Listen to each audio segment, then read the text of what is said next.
What's up, y'all? It's your boy Key. Today I want to talk about something that I get asked a lot about. Whether it's at a book signing, whether at work, out on the street somewhere, I get this question a lot. It's asked in many different ways, but the question is essentially the same. And the question is, why should I make an effort to be more or have more than what is around me?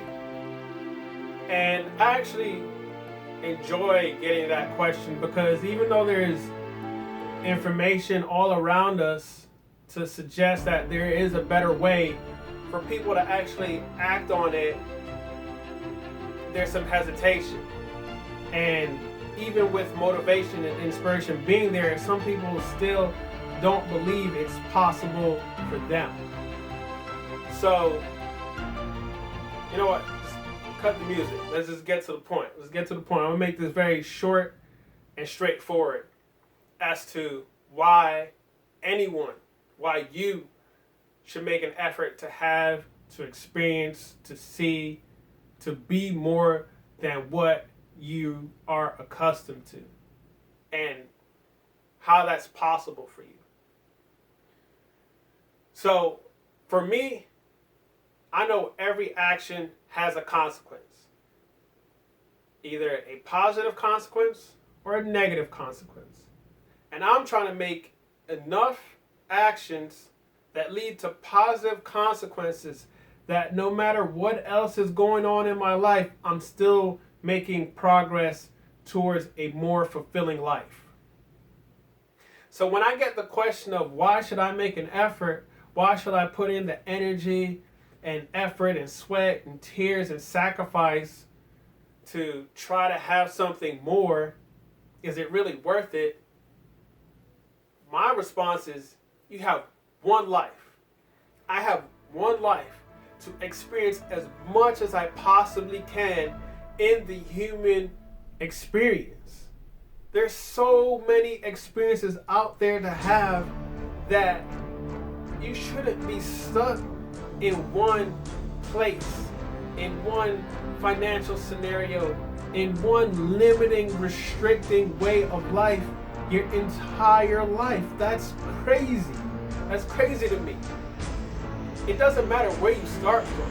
There's always an example of someone who started from absolute poverty, from a single parent household, from teenage pregnancy, from abandonment, abuse, financial illiteracy, couldn't read and write, couldn't see.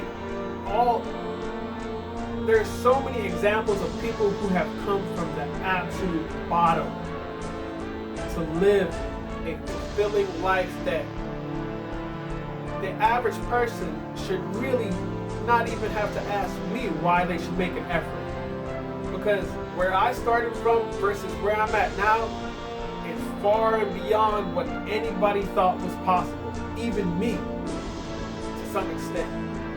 Because if I had stayed where I was, you wouldn't be seeing me.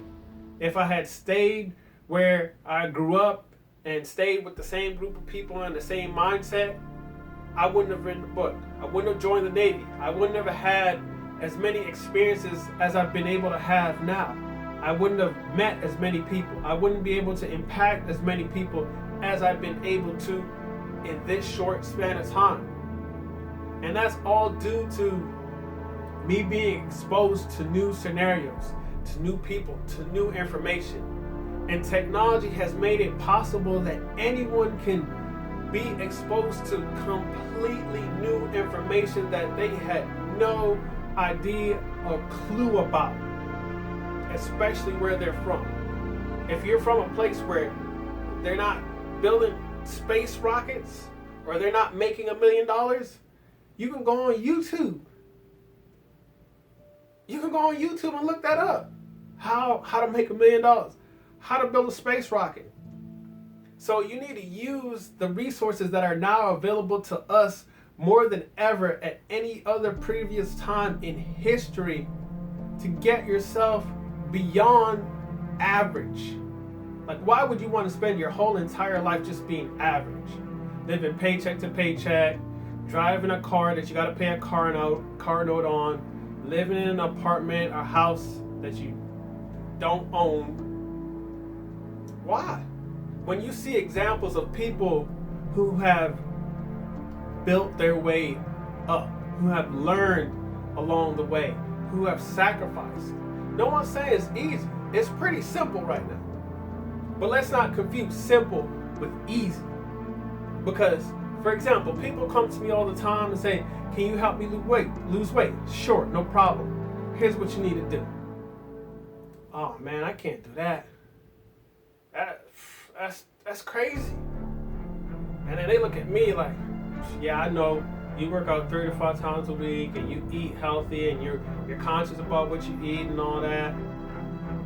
That's too much work. That's too much work, but that's what you want? Which one is it? You gotta pick a side. And I wish someone had given me this perspective when I was younger, but I'm gonna give you this perspective on life and why you should make an effort to have more, experience more, see more, do more, be more in your one lifetime. And the perspective is essentially this. Let's say everyone lives to 100 years, 100 years old. You mean to tell me that in that 100 years of life, you're not able to get in shape? You're not able to figure out how not to live paycheck to paycheck, counting pennies? You're not able to figure out how to travel outside of your hood or your part of town or your city, your state, or your country? 100 years and you can't figure that out? I'm not buying it. Like I said, people come to me all the time like, hey, can you help me lose weight? I say, sure. Here's what you need to do. Oh, that's too much. I can't do that. I gotta stop eating that. I gotta do that. I can't do that. That's too much. But they're complaining about being overweight and not being able to experience and do activities that other people are doing, and they feel self-conscious about it, but they're not willing to put in the work. So which one is it? You can actually. And that's what happens to the majority of people. I was going to say you can't spend your entire life complaining, but in all actuality, the majority of people, real facts, the majority of people on this earth are going to live average lifestyle. Paycheck to paycheck. Struggling to get beyond their circumstance. Their circumstance is going to hold them back their entire life. Even though there's proof, there's evidence, there's information that you can start from the absolute bottom and make your way up. You just got to put in the energy and effort and the sacrifice. So back to the perspective. Let's say you got 100 years to live and you're overweight. You can live that entire 100 years not doing any physical exercise or not worrying about what you're eating or how to eat, none of that. And complain the entire time and be self-conscious the entire 100 years because you're overweight, just simply because you're overweight. Or you can sacrifice for 1 year, grind hard, develop the habits of eating healthy and exercising, and then live the rest of your life experiencing more, doing things that you never thought was possible.